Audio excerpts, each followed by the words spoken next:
You need to be speaking to yourself constantly in the prophetic past tense. If you don't know what that means, it's basically speaking about an event that has not yet happened as if it has already happened. And this is what the prophets in the Bible did with Jesus. They spoke about events that he would go through before he was even around.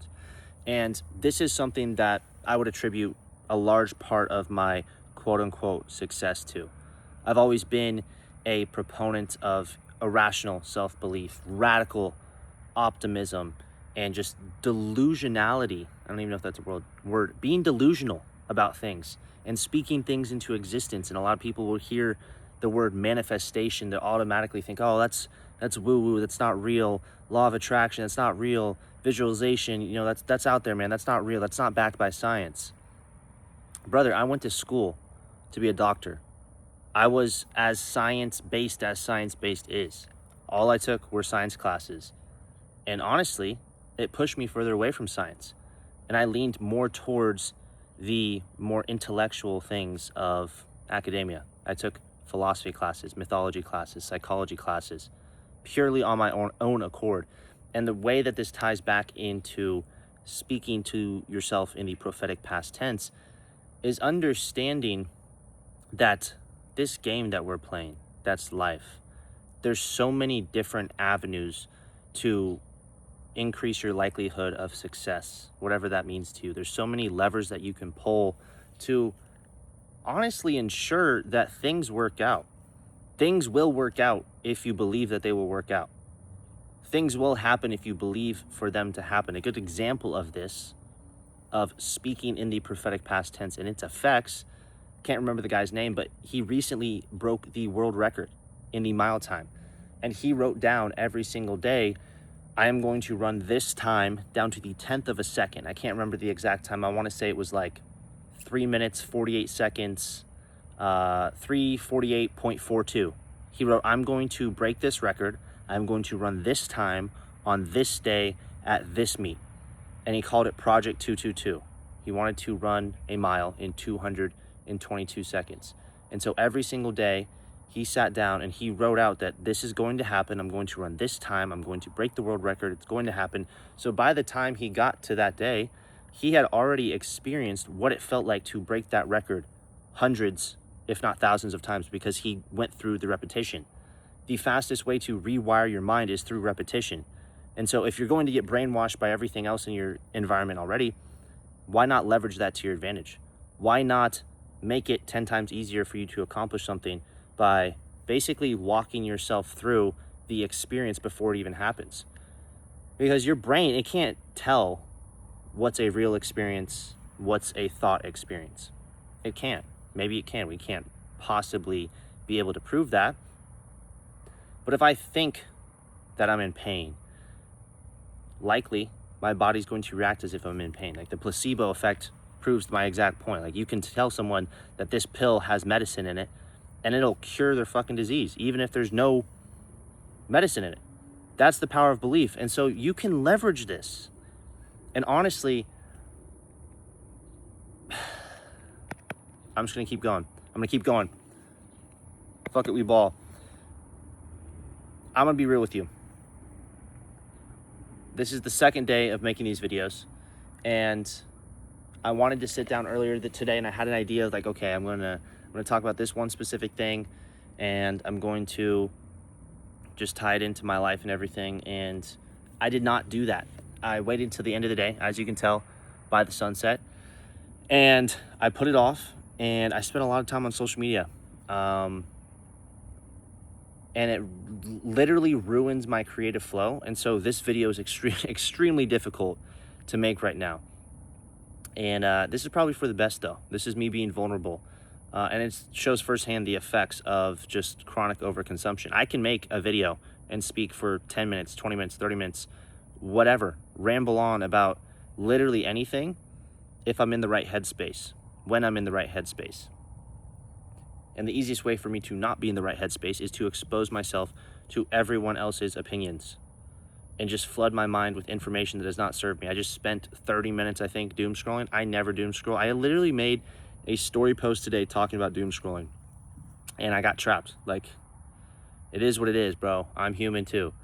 But I'm going to persevere. I'm going to keep spitting. I was talking about prophetic past tense. I don't know what else I'm going to add about that. Like, speak things into existence, but also understand that just thinking something's going to happen doesn't mean that's going to happen. Like, it has to be a wholehearted attack on something. Like, you're not going to get anywhere without action. Action's your best friend. But I also believe that having self-belief is kind of a precursor to give yourself a reason and to have the confidence to follow through with that action. And there's this notion that belief comes before ability, and I think that is very true. And I think that the whole concept of LARPing and the whole concept of fake it till you make it and all this stuff is great, but I think ultimately, like, we're grabbing at straws here, right? Because the reality is it's much simpler than that, and as humans we love to overcomplicate things. The reality is, in my opinion, that you don't fake it until you make it. You don't LARP. You don't just, rely on your self-belief. You just do the damn thing. There's a reason that Nike has the best slogan ever. Like, it will never be beaten. Just do it. It is that simple always. It is always as easy as just doing the damn thing. You don't need the mental model or the life hack or the productivity thing or this or that. Like, just do it. Whatever it is you want to do, just do it. Action is the answer. Action provides that clarity that allows you to take repeated action and build momentum. And then once you have momentum, I wouldn't say it's smooth runnings from there, but you got momentum on your side. Momentum's your best friend. And we're at 7 minutes. And let me tell you, I am really struggling because nervous system is fried. I'm doubting myself. I'm overthinking. We're just going to keep ripping. What else could I talk about for 7 minutes? This one's a rough one, boys. If you're watching this, God bless you. I highly recommend you do things like this because it is taking everything in me right now not to just to turn this video off.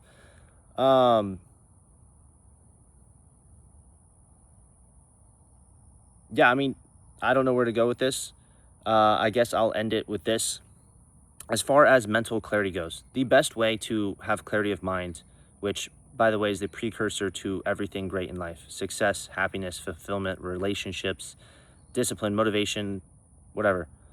Your mental clarity should be of the utmost in priority. And the best way to get clarity of mind is to literally sit there and do this. Do you hear that?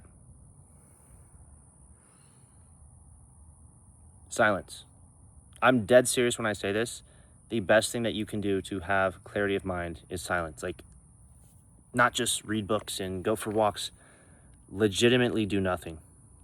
Just sit there and do absolutely nothing. Nothing at all. It's actually what I'm going to do after this video, because this was a terrible video. And as you probably read in my first title, failing in public. So this is exactly what I'm doing. I'm failing in public. I'm dialed on everything else in my life, but I always want to push the boundaries, push myself outside the comfort zone. Kind of hard for me to do that fitness-wise nowadays, unless I'm entering a competition. Best way to do it for me is putting myself out there on social media, exposing myself, my weaknesses, and this is something I want to get better at. I want to, at the drop of a hat, be able to record a YouTube video like this, and no matter the headspace, no matter the situation, rip and just have a direct message and be able to impact people as much as possible. Because ultimately, this isn't for me. I mean, it is and it isn't. It's not for me right now. Everything that I'm doing on social media, all the videos I'm posting, all of the insight I'm trying to spread, it's not for me. It's for the past me. It's for the people that are in the situations that I've been in that want to get out of that. And so I'm not making videos to get followers or to get likes. Honestly, it's not even just like to run my business. It's because I enjoy doing this. Like, this is an extension of who I am. I'm simply sharing my ideas, my lived experiences, with the hope that it can help just one person, maybe two people. If you watch this far in the video, I appreciate you. This was a rough one. This will be the worst video in the entirety of the 90 days, I'm sure. But we will be back tomorrow for a more, not well thought out, but a better executed video, because I'm going to be dialed from this moment right now. I highly recommend you spend more time sitting in silence. I'm about to watch the sunset for the next 10, 15 minutes, and then go to sleep. I appreciate you. God bless.